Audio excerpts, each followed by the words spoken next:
molded the Sanatana Dharma in its pristine, divine status. Ancient Upanishad is the beginning. In the Upanishad, the Upanishadic truth is to reach that absolute oneness, and that truth can be experienced by everyone. That's why it is said that ancient Upanishad used to declare that I have realized that truth. Listen, oh, anyone in the universe, no? You can also attain to that spirituality. That was the greatest call of the Upanishads. And what is that? Attaining which we will lack nothing. Going to that state where no suffering, no pain, no anxieties, no worries, no tension, no hassles of life. And what is that? It is eternal bliss. Absolute consciousness. That is your birthright. It's my birthright. And that ancient experience is coming down, that's why we call Sanatana Dharma, the wisdom, that experience which was experienced by the ancient sages is still now continuing, and it comes through the channels of great souls we call incarnations. We see that Rama came to that's why it's called to establish the dharma, righteousness, and the path to liberation. That's why God incarnates again and again. When the decline of the religion or spirituality happens, to give a boosting to that, he comes back again, reorganizes the thing to meet the need of that particular time and situation.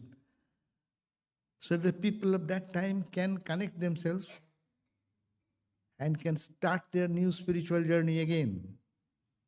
So Rama came, Krishna came, Buddha came, Shankara came, Sri Chaitanya came, Ramakrishna came. They are coming again and again to re-establish the Sanatana Dharma. When Buddha came, it is more than 2,500 years now, created such an impact, which the humanity is getting the benefit of still of it now. The teachings of Buddha, how he lived the life, is an example before us and all to how to live a life, how to love each other and the whole universe in a different way as God. He didn't say God. That philosophy will come later on.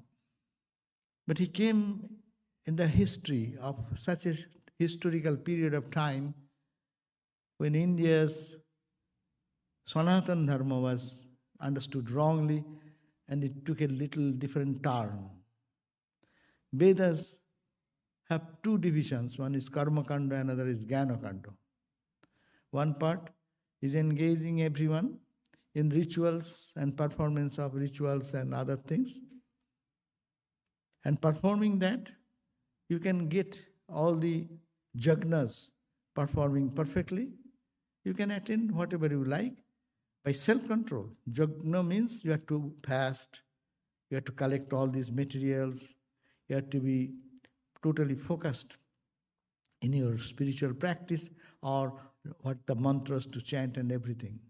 So that gives you self-control. You have to do so much austerities. Sometimes it is impossible to perform such things days after days. That was good. It is a stepping stone to reach the next stage. What is the next stage? That stage is attainable things through the jagna is good. You can attain all powerful, even you can go to heaven to live long. but that has a momentariness. It is time bound. In time, you do some good karma, and your good merit goes away. Then you're being shifted from that state. No, you get a good job. You did a good job. I commonly give this example. And when you get a good deal of job, your good merit, your company sends you to some place of vacation, Hawaii, and gives you a ticket. All arrangement, 1 month leave, all these other benefits and this and that, enjoy. But for 1 month. After the 1 month is over, then you have to come back. Where? To office where you are working. And the company will squeeze you then. I have given you so much leave, now you come back. So this is the heaven idea, very clear for us, Hindus, Buddhists, that you did good karma, good jagnas, chanting, prayer, fasting, all these rigorous practices, and you earn some good merit, and that's good. You will go to heaven. And there are classifications of heaven. All heavens are not same. An ordinary hotel, Marriott hotel, go to 5-star hotel. So different types of enjoyment, further and further you go. But wherever you go, you have to return back. So the Upanishads come, next second part, that these are anitta.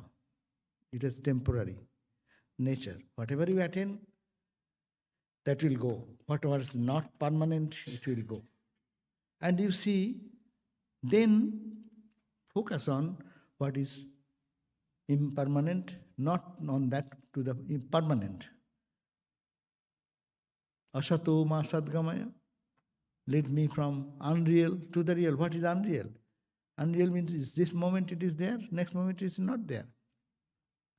It is there for 5 years, then next goes. Now, that is the path of negation and analysis. To analyze who we are, what we are hanging on, how we spend our whole life in utter nonsense things. You attain whatever, your achievement, your prosperity, your wholehearted success, your success career. What it matters when you die? Holy Mother said it is 1.5 pound of ashes. What do you carry from here? We cannot carry our PhD degrees there. We cannot carry 1 penny. We cannot carry 1 hair, string of hair. Then what we are doing here? Understand this real position of ours and the world you see. You see everything is so nice and fine. It is changing every day. Look at your own life. When you were born and how are you now? What you achieved? Your achievement is nonsense if your face does not shine. If you are always grumpy, angry, what did you attain in life? Money? What money has done? Money is the bank. Money will go away. So analyze. It is not negative. To understand the reality. Unreal, what is unreal? That is impermanent. Real, all the time there. Which is darkness, you confuse yourself. When light comes, you see the full light, everything is blazing with light. In ignorance, we are suffering. In knowledge comes, you see, I am Satchidananda Brahman. I am bliss, eternal. So this is the part which Upanishad speaks about. That's why the question was there, Kasminnu Bhagavo Vigyate Sarvamidam Vigyatam Bhavatiti. That what do you know that one subject knowing which you know everything? Everything you know because of the consciousness behind. Who are you? Analyze that and go back to your home. That is the call of the Upanishads. So the Upanishad is the culmination. And these two Vidya in the ancient time, Dve Vidye Veditabbe Parachaiva Paracha. There's two signs of journey into the path. One is opera, which is earthly, which is material. These are necessary. We live in the life. We need money, we need house, we need pleasure, all these things. But we should not think this is the end all and everything. So then you ask for what is eternal, what is eternal. So opera and para. Para is that vidya. Jaya tadaksharam digamyate. What is paravidya? From which that akshar, unchanging, absolute, undecaying reality is experienced. Jaya aksharam odigamyate. So this is the parallel journey going on. And we go opera vidya, nothing wrong. After going to the secular knowledge, worldly knowledge, trying to understand that it has not given me the joy I want. I want uninterrupted joy, undecaying joy. Every joy is subject to change. Today it is there, tomorrow it is gone. Every day look at that. Someday I am in good mood, another day I am in bad mood. Everything is changing. Bodily you are changing, mentally you are changing, emotionally you are changing, intellectually you are changing, your understanding is changing, your ego is changing. But I think I. And I'm so proud, I. It is a wrong identification. Know yourself. You are not this I, but that I, eternal I, the Satchidananda self. What did Vedanta say? Think it is the witness who is behind your real eyes. Who sees? Behind your mind. Who sees your mind and activity of the mind?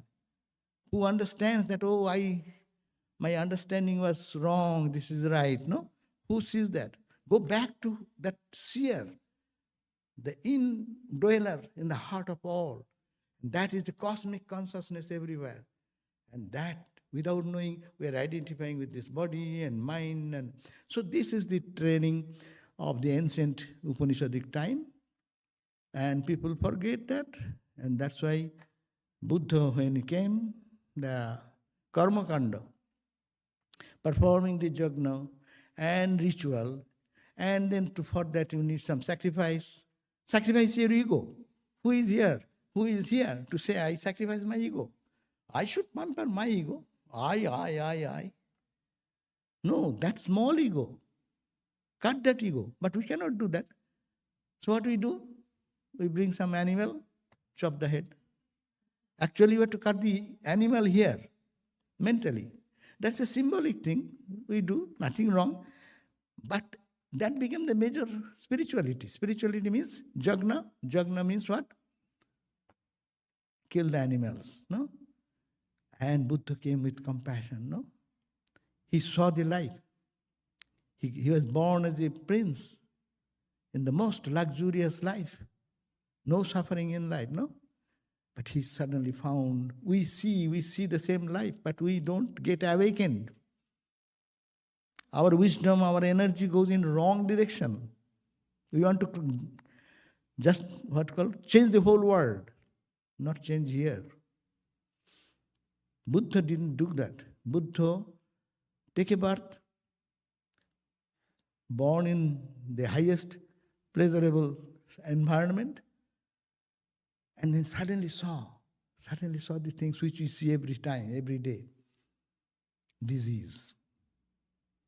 Disease? What is disease? He was a young man.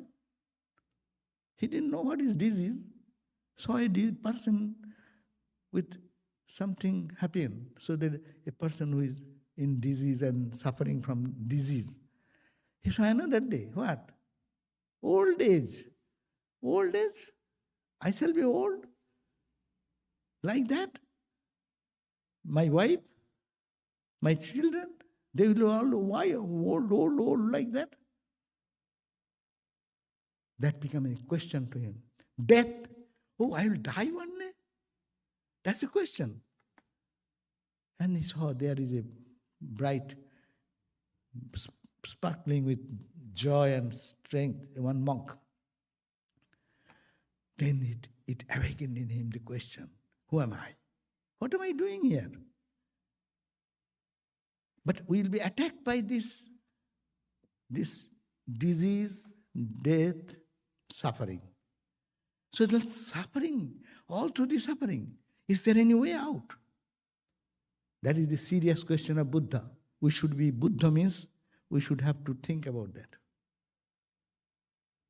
Are you to die like that? Are you born only to cry and weep and lead a very mundane worldly life and spend one day and die one day, like Upanishad says, Shashyamiva marta pachyate, like the grain of rice, paddy, born, grow and die one day. Like animals, rats, cats, born one day, eating, sleeping, and then one day gone. Are you like that? Or this life is valuable to know who we are? So he explored. He went to the different philosophers, different spiritual leaders and yoga teachers, but nothing pleased him. Like Swami Vivekananda, going to different people, asking for, have you seen the God? You are talking about God. God realization, go to heaven, this, that. God has created this. Have you known anything? Have you known God? And that was the question. And he went like Swami Vivekananda to everywhere. Didn't get any proper teacher who can really sustain him, his energy. Then he came to Sri Ramakrishna, who said, yes, I have seen God. I can show you God. Tangible, like the hand pan I am holding it. I have seen God more tangibly than that. He's got a guru, but a Buddha could not find a guru. Then he took a resolution. I shall take this resolution. I shall have to find the mystery of life. Why am I born? Why am I suffering? Why am I getting old age? Why shall I die? Where shall I go? Where do we come from? Swami Vivekananda sang that song. Judai te chai, kothai judai. That same question, Buddha's question. Judai te chai, kothai judai. Where shall I get this perfect peace in me?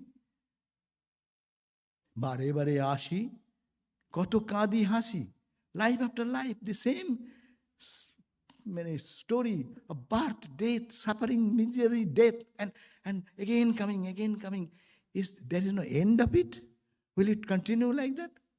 Then he took the resolution. What he did? Renounced everything, went into the forest, and near Bodhagaya sat. No, Bodhagaya, no. Here he went and he took a seat under the bo tree and took a resolution. What we take resolution in our life and what Buddha took the resolution. Merely talking about Buddha is not important. To follow Buddha, that's a Buddhang Sharanang Gacchami. I will follow Buddha. What is Buddha take? Give up all the wealth, prosperity, kingdom, etc., wife, child. I'm not saying that we'll have to do everyone like that, but just take the spirit of it. And then he engaged his entire energy focused on what? I shall know the truth. Iho ashane shushchatu me shariram taggasti mangshang pralayancha jatu aprappa bodhing bahukalpa durlabang naya matakaya ataschadishyate. I have taken a resolution. Now I am taking a resolution. I will sit in this asana. Iho ashane shushchatu me shariram. In this effort, let my body fall down part by part. Talk, the skin, asti, the bones, marrow, let it be split piece by piece. Tagasti mangchang pralayancha jatu. I will not get up from this seat until I know what is the bodhi, awakening, or prappa bodhi. That bodhi is bodh attaining a state where is only that bodha is there, consciousness is there. Or prappa bodhi, and bodha means that explanation, that's the philosophical side. We can discuss a little bit later on. But what Buddha said, aprappa bodhing bahu kalpa durlabham, which is rare to attain in bahu means many, kalpa means ages together. Many lifetime, millions and millions of lifetime. Hindus, we all believe 84 lakh, 8.4 million. Just understand, 8.4 million life it took to get a human body. And we are fortunate to get that. Ant body, scorpion body, amoeba body, to then cat body, dog body. All these bodies we went through. And this human body, what a precious opportunity to have this human body. Because this is the body we can question. Look at the sky. What is this sky? Who am I? What is the consciousness behind me? Who is standing behind me as awareness to give us all experiences of the world? This question cannot come to a dog, to a cat, to a scorpion, to a snake, to an elephant, to how big they may be. A tiger, it will not come. That's why human life is considered most precious. And Buddha showed us a life. Life has a meaning. You in this life understand that. You spend your day and night in looking at the world and correcting the world. Correct yourself first. Be established in your own eternal heritage, that blissful state. And he did that. And a path of middle path, too extreme. And then what is called Sujata came and offered the prayasam. After that, he understood middle path is the path, so in the middle path, and then attain to that state of Bodha. Thrice blessed day, that's not coming on 23rd of May. Thrice blessed day. Buddha was born that day. Buddha got illumination on that Purnima. And Buddha died that Purnima day. That's why he called thrice blessed day. He attained that samadhi, attained that experience, and he was overflown with joy. Then he wanted to preach this message. Came to first Benares and preached, and then his sermon message. So what we get from Buddha? We get from Buddha that life has suffering.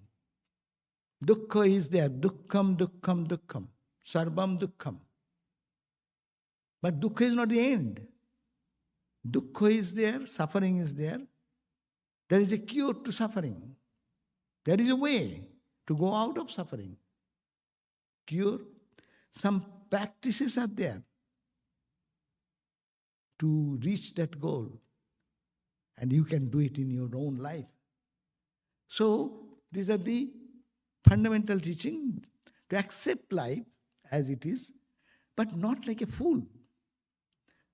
Spending whole life for useless things and not looking at yourself, who you are, not looking towards what will happen after death. Where shall I go? These questions are not important at all. Buddha-wise life demonstrated that, and he said, follow eightfold path. Try to think rightly. Try to think rightly. Try to understand rightly. Right to live a life, right life. Try, it's called the right understanding. But to understand life, what is this? Why I am here? I am not to correct the whole world. World will go on like that. How many people came? How many things good and bad is going on? Should we not pay attention to this valuable thing which is important in our life? So much important that we say we don't get much time to meditation. What happens? Why?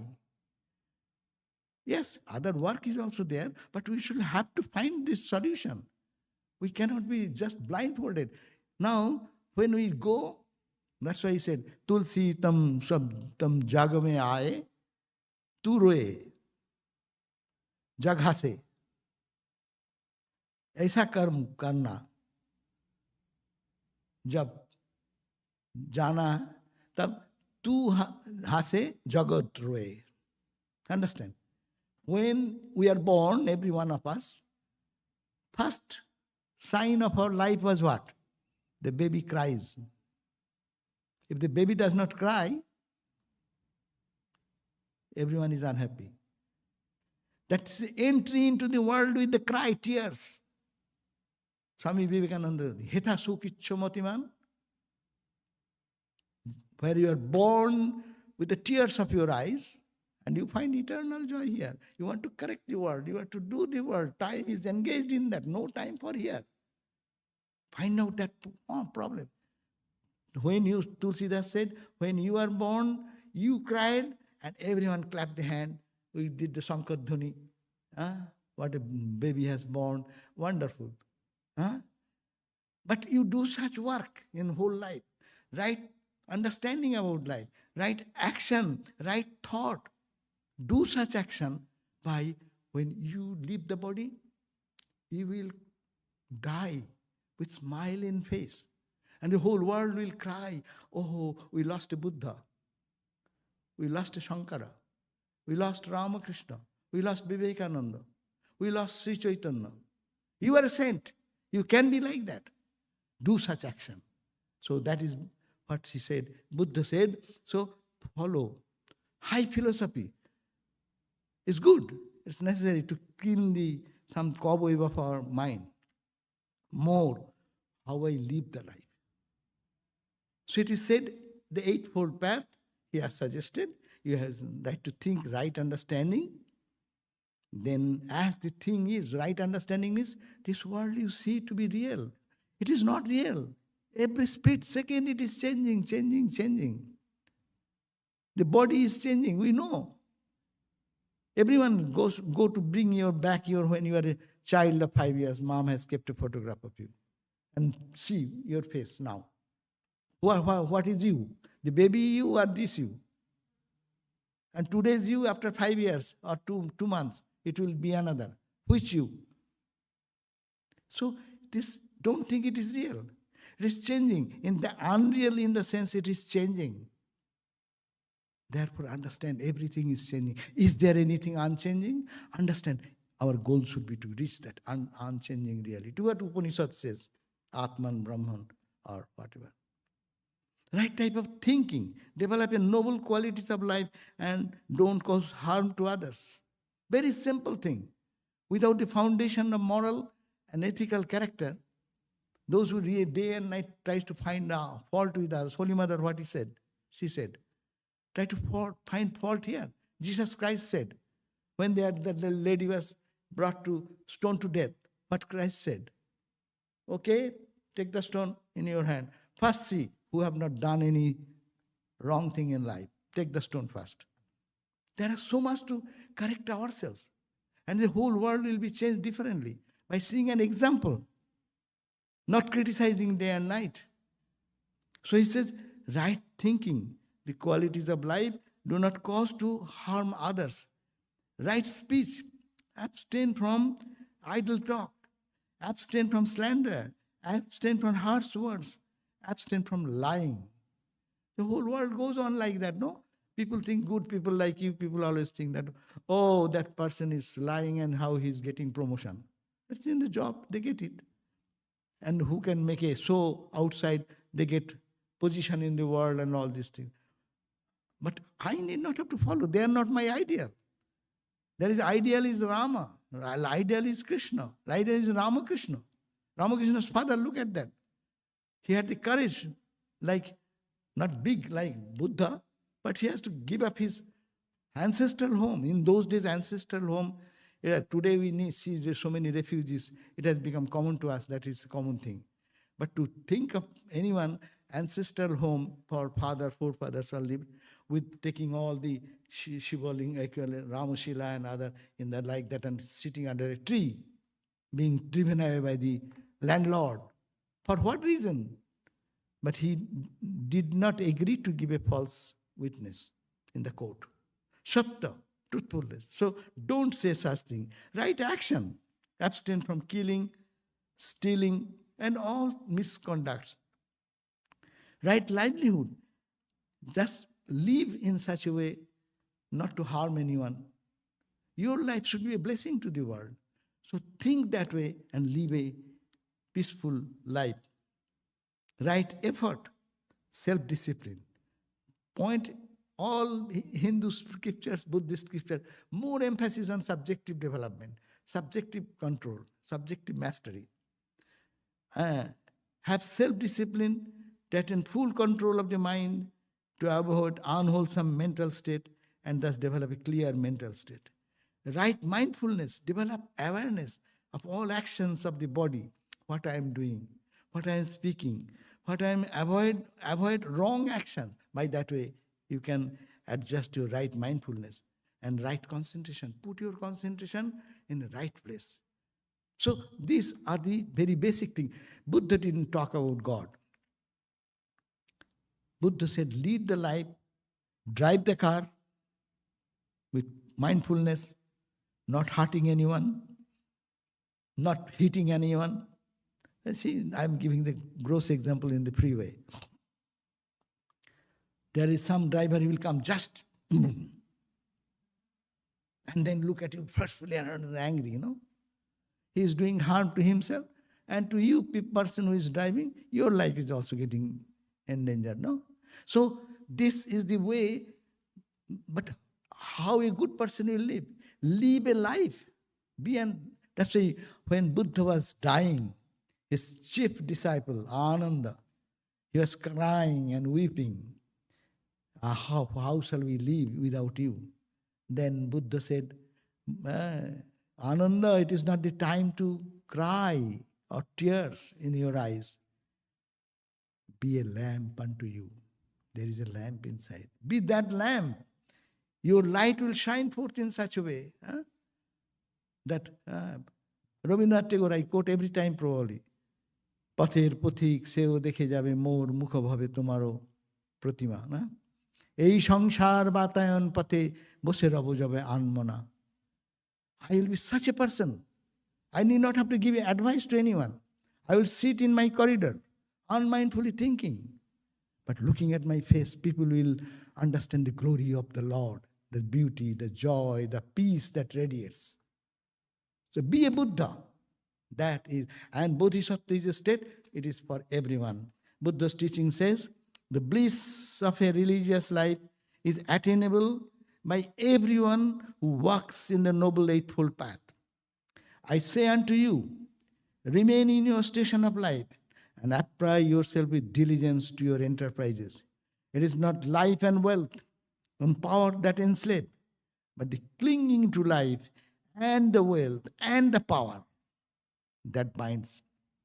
The dharma of Tathagata does not require a person to go into homelessness or to resign the world unless he feels called upon to do so. But the dharma of the Tathagata requires every person to free himself from the illusion of the little self, petty self, the small I, which we are all entangled.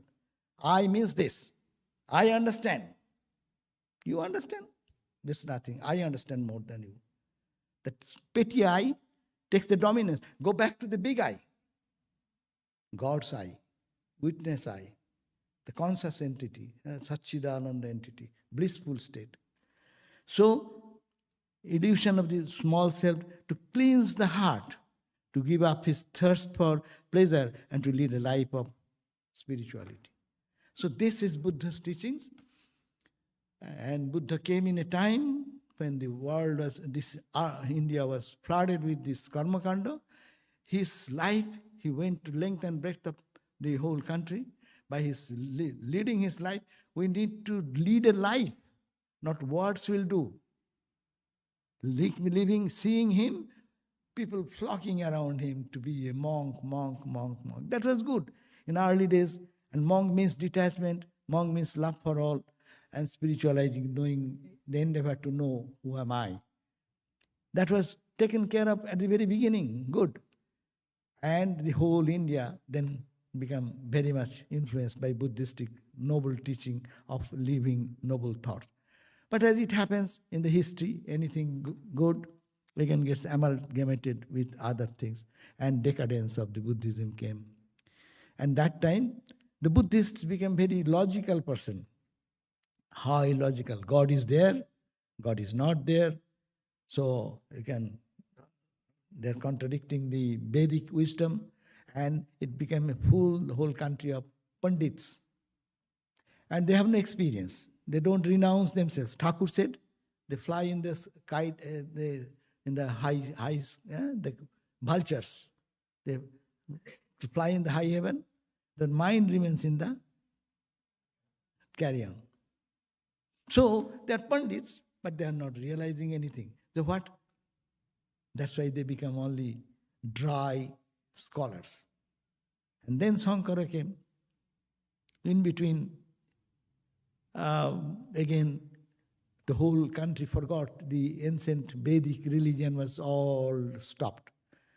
No homo fire at all. It was whole country was full of homo fire, Jagna, and now it is totally, Jagna is gone because only let this and intellectually, it is ultimate truth is what? It's not this, not this, not this. So ultimate is void. So the void theory came in their mind intellectually. So not this, not this, not this. Nothing. Void means what? Nothing. Huh? Ultimately, nothing is there, you know? Body, mind, etc., it's nothing. And the nothing became the philosophy of Buddhism mostly all over, and in very much affected by that, people forgot to do their spiritual practice, day to day, leading the homo fire, sacrifice, fasting, all these things gone, and whole religion, and every house became monk. Every small boy of 8 or 10 years boy is a monk. What he doesn't understand about monk? He does not know life. He does not enter into life. He does not enjoy food. He does not enjoy life at all. And what is becoming? You have something, you renounce. That's why called renunciation, no? Huh? You have, say, you have $10,000, you give someone some money, then you are renouncing the money. But your pocket is empty, and you say, I give you money. What is that money giving? So this is the thing. They lost all this spirituality, and India became totally devoid of karma kanda. Karma kanda. As a result, again, Vedic culture is totally lost. It becomes the Sunnavad. The whole India becomes Buddhang Saranam Gacchami, but practice gone. So it developed in cultural side and other side, but spiritual side, which Buddha started with tremendous renunciation and detachment, was stopped. Now came the Karmakandis again, revived that little bit, and India is again, Vedic Karmakanda started. But that also the problem. They again started preaching Karmakanda is the ultimate. They don't talk about Vedantic wisdom.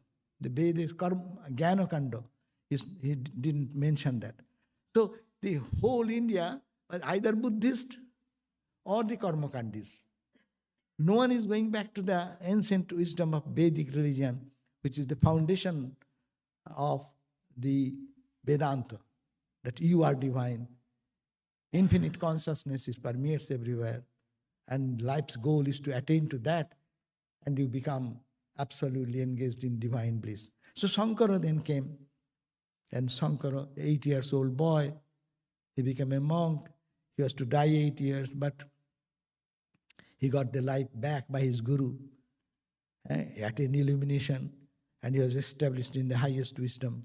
Gaudapada's disciple, Govindapada was his guru. And then he attained that illumination and totally intoxicated. And this was transferred from guru to guru. So Sankara, seeing Sankara, he conferred this wisdom to Shankaracharya.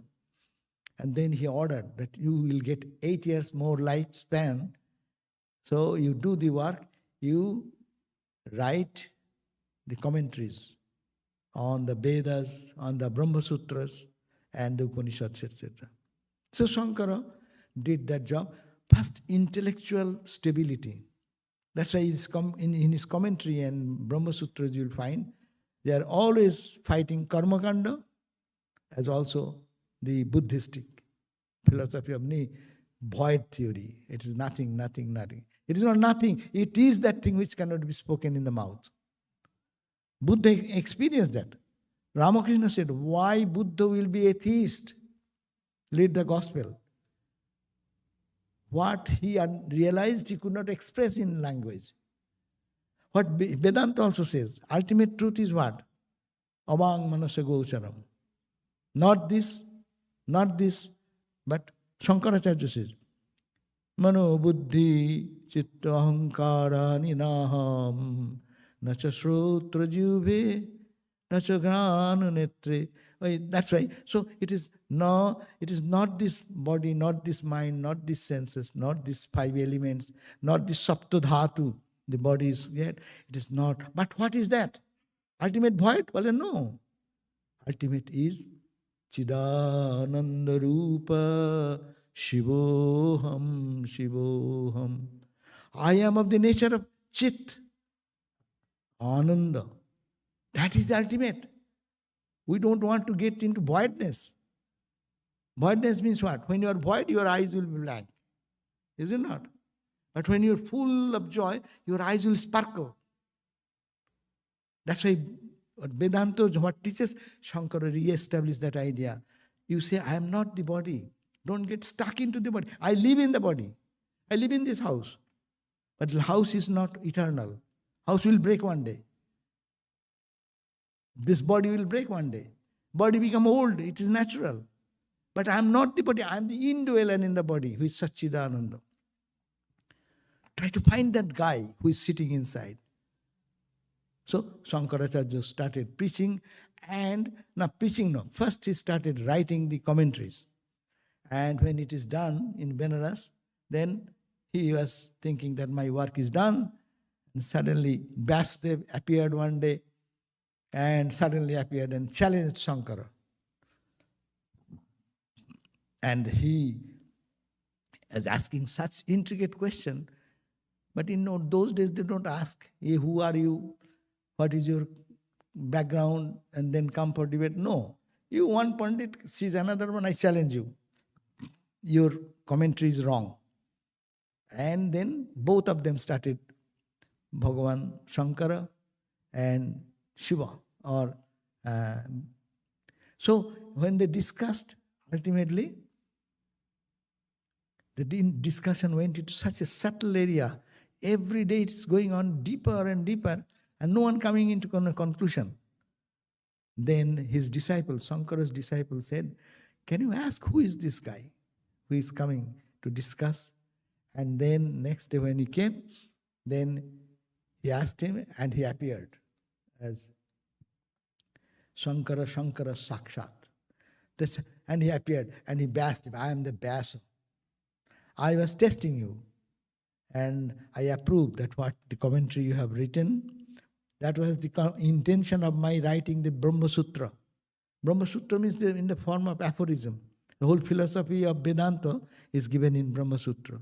But sutras means aphoristic, very small few words to express some big philosophy. So he said, yes, you have written the way I intended to write, so got approval. And I'm very pleased, so you'll have another 16 years of life. Then he said, why? I don't want to be in the world anymore. I want to be in my samadhi. He said, no. Shankara says, I have written the commentary, my books are there, my disciples are here, so I can go. But no, you cannot go. Only writing book will not do. You have to go, you show your life. So he went to the length and breadth of India, preaching this Vedantic philosophy and re-established the Vedanta understanding. So, two philosophies talking about the same thing. So, Shankara and Buddha, both of them came to revive the ancient Vedic wisdom and to give them the idea that life's goal is not to spend away in this mundane way in this life, no? Try to see the life properly. Like to try to think what is the goal of life. And anitya to nitya, impermanent to permanent, how we can go. Not running away from life, but remaining in the life, the path they have shown, to follow that. Shankara says, detach. And Gita says, no? Anityam ashukham lokam imang prapyo bhajassamam. Simple. This world is anitya, impermanent, ashukham. It is not, there is no permanent happiness. Sukha is there, but dukkha is so much. So it is asukham, anittam, asukham, imam, lokam in this earth. Prapyo, you are attaining that. Bhajasya mam. Think of me. Song Krishna says me.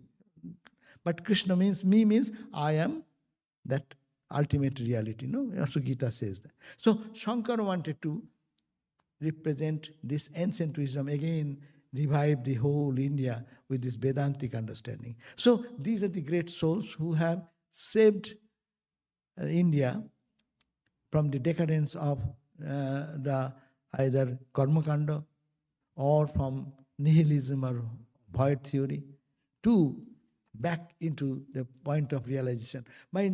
That's why some say Buddha is preaching Shunyavad, the void theory. And Shankara says it is Purna theory. Some says it is void, some says it is full. Vedanta says it's full, Buddha says it is void. No, actually both are saying the same thing. According to our Vedantic perspective, if we analyze, Buddha says nothing that you see is real.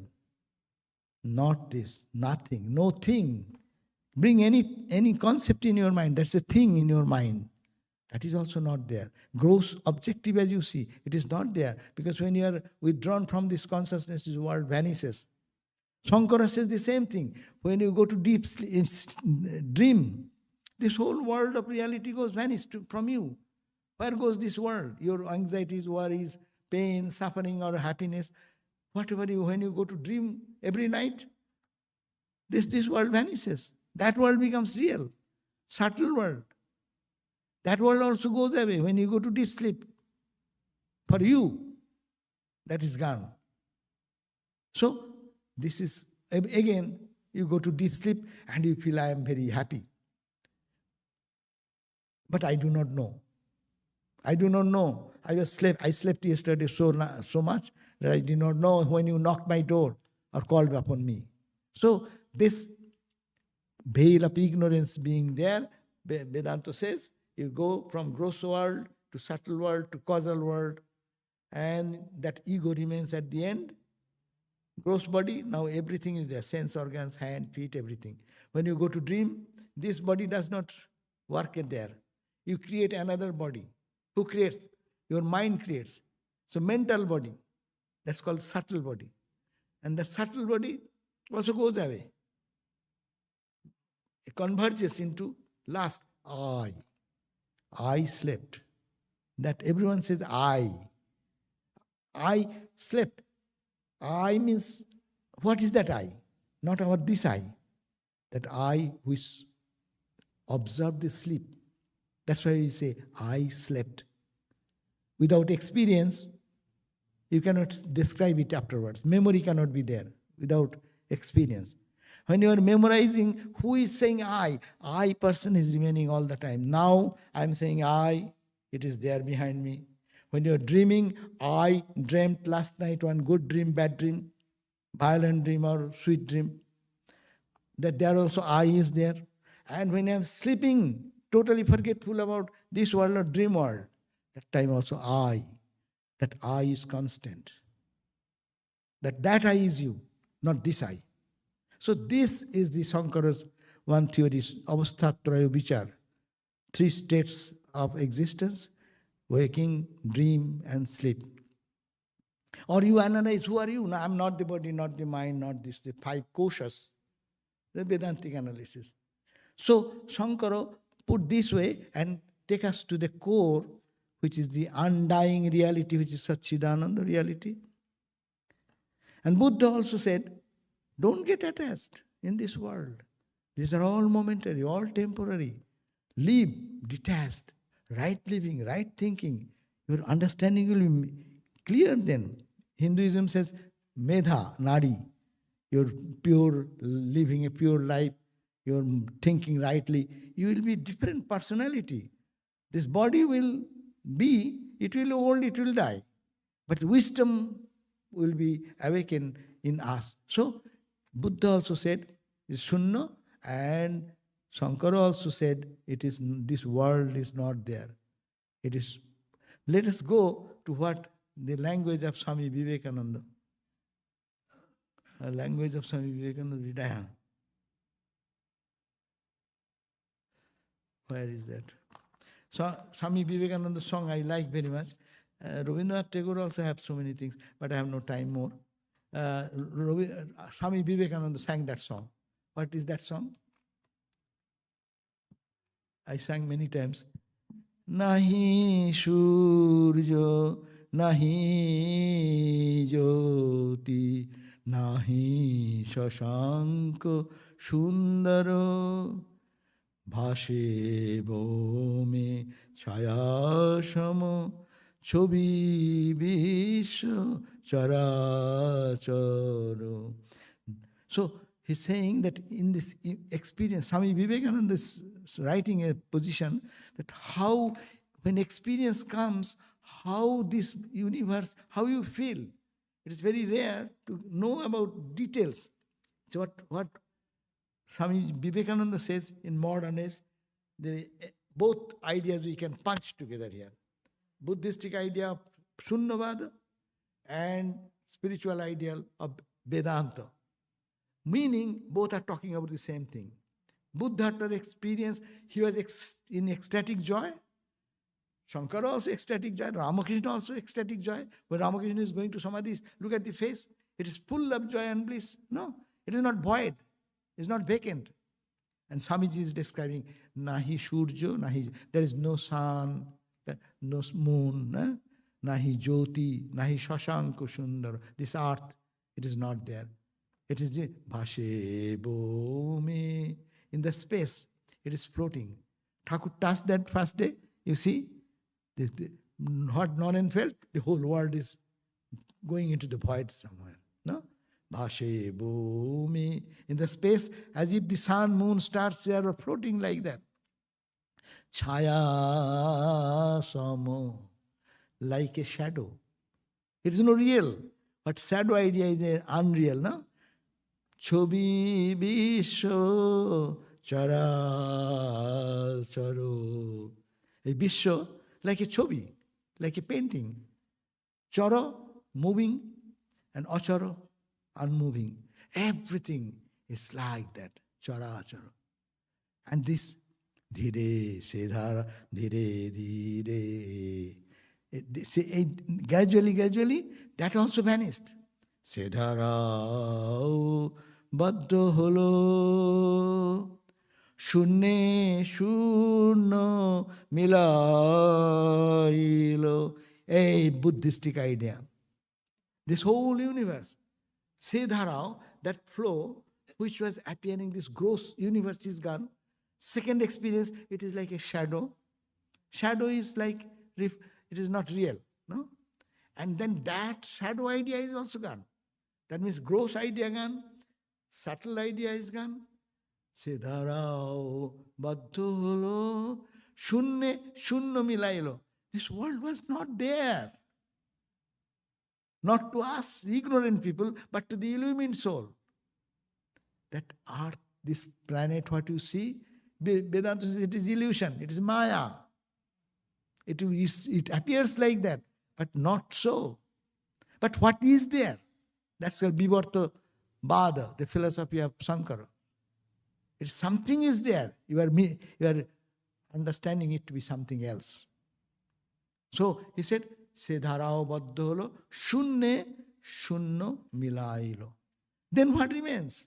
It is void remains. Vivekananda came forward to help us.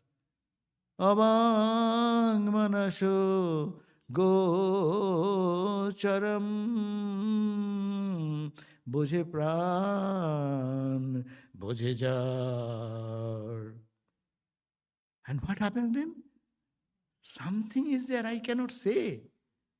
Because it is all Bach. Speech cannot go there. Speech is here. When you go to sleep, where goes your speech? You speak till in dream. When you go to deep sleep, can you speak anything? Bach. All Bach. There is no mind. Mind was there till your dream. But there is a shadow. That was the dream. But that is also gone. Mind is dead. Mind has merged into the infinite. Avang manasa, gocharam. That state which mind cannot perceive, which speech cannot express. Ma bujhe. That then it's void? No. Bujhe pran, bujhe jar. That is the person who understands.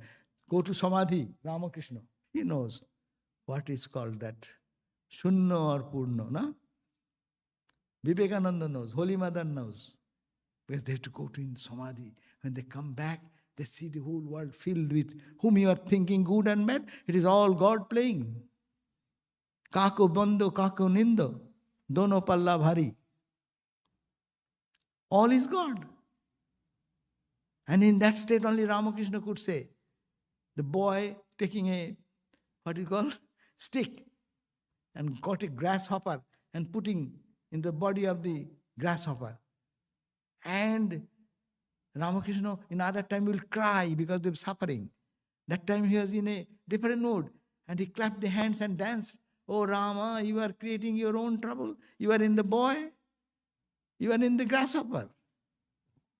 You are everywhere. It is a drama going on. But that is a very high state after that. So, let us conclude here. So, Buddha and Sankara, they both talk about this experience. As I said, Buddha, when he got illumined, he was so ecstatic in his joy that he could not contain himself.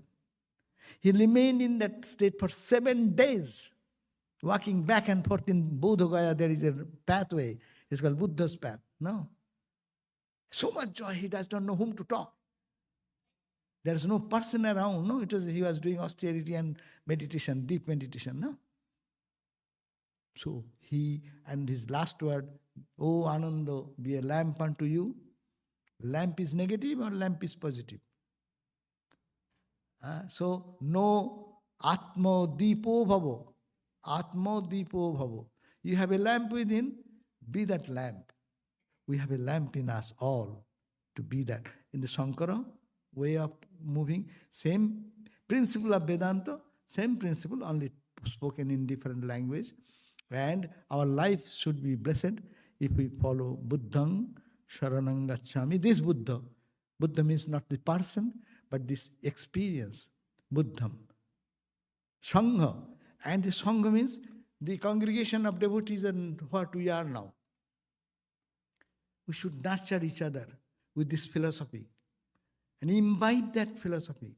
Sangham and Dharmam and Sangham and Sangham Saranang Gacchami, Buddham Saranang Gacchami. Buddha as an example before us, our Ramakrishna is there. It's same, only to understand in this age, in this form. But talking about the same thing, our responsibility is to be a Buddha, to be a Christ, to be a saint, to be what we are in our essential nature. Not this be. This is changing. This will not remain. Whatever I want to hold on here, nothing can I keep it. Everything is moving, passing away. We'll go on like that. So, in this two great savior of Indian Sanatana Dharma came in 2 different times, and that surviving till today, these philosophies are surviving today. And it is helping. Go to the Buddhism. Whole world, how many people follow Buddhism? And how many people follow Shankara? But more point is that we have to focus on Buddha's path of Eightfold Path. A good life is important. Life of love, life of compassion, life of holiness, life of giving, sacrificing. These are the only thing. Any religion teaches anything. Not focusing on that. You see, they are fighting religion. They don't go to the root cause of removing the suffering. They create cause for suffering in the world. So such a person. Buddhas, whenever we think about Buddha, we should have to make a resolution. Let us be a little spark of Buddha, so that I will be a source of joy to everyone. I shall be in joy, I shall be a source of joy to anyone. As I said, Rabindranath Tagore, পথের পথিক সেও দেখে যাবে মোর মুখভাবে তোমারই প্রতিমা। এই সংসার বাতায়ন পথে বসে রবে যবে আনমনা। I'll be just sitting in my corridor with vacant look maybe, not talking to anyone. And I am not to preach in a microphone. This is religion, follow this, do that, nothing. But you be such that when I shall be sitting in my own corridor, looking, even then there's eyes like open, these passers-by will look at my face and see your glory manifesting. Your glory manifesting through my face. So that is our responsibility. Thank you all.